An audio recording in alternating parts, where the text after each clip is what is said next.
मसनूई बारिश। आपने लफ्ज़ पहले भी कई बार सुना होगा, यह कोई नई बात नहीं। और इस बारिश को कराने के लिए जो तरीक़ा अपनाया जाता है वो भी इतना मुश्किल नहीं कि समझ ना आ सके। आज हम इसी बारे में बात करेंगे। इस तरह बारिश बरसाने के लिए आपने एक छोटा सा तैयारा लेना है और बादलों के ऊपर चले जाना है। वहाँ आपने बादलों पर केमिकल छिड़का कर वापस आना है। बस 30 से 45 मिनट में ये बादल बारिश बरसाएगी। ज़रा ठहरिए, ये इतना आसान भी नहीं कि हर कोई ये काम कर सके।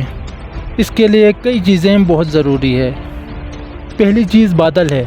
बादल होगी तो बारिश बरसेगी। इसके बाद मुख्तलिफ़ केमिकल्स की बारी आती है जिनका बादलों पर स्प्रे करना है।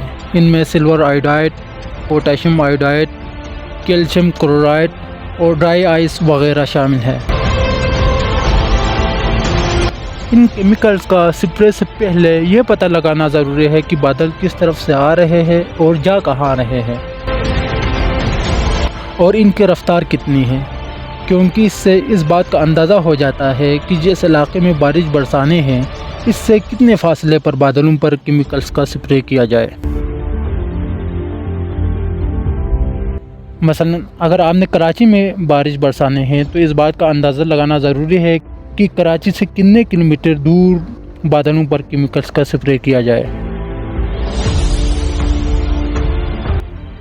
अगर वक्त और फासले का तयन न किया जाए तो मतलूबा इलाके से पहले या इलाका गुजरने के बाद बारिश हो सकती है। ये केमिकल जिनको बादलों पर छिड़काया जाता है, इनकी खुसूसियत ये होती है कि ये हवा में मौजूद नमी को अपनी तरफ खींचती है। जब ये साल्ट बादलों पर डाला जाता है तो इसके ज़रात एक सेंटर पॉइंट के तौर पर काम करते हैं, जिसके इर्द गिर्द पानी के कतरे बनना शुरू हो जाते हैं और कतरे आहिस्ता आहिस्ता वज़नी होना शुरू हो जाते हैं और आखिरकार बारिश की सूरत में नीचे गिरती है। महकमा मौसमियात के मुताबिक कतरे से बारिश बंद कर गिरने तक के अमल में तकरीबन आधा से 1 घंटा का वक्फा लग सकती है।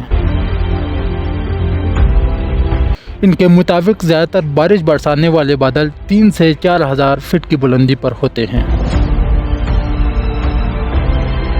आपने बारिश बरसा तो लिए, लेकिन इन बारिशों की वजह से इंसानी ज़िंदगी पर बुरे असरात भी मुरतब होते हैं।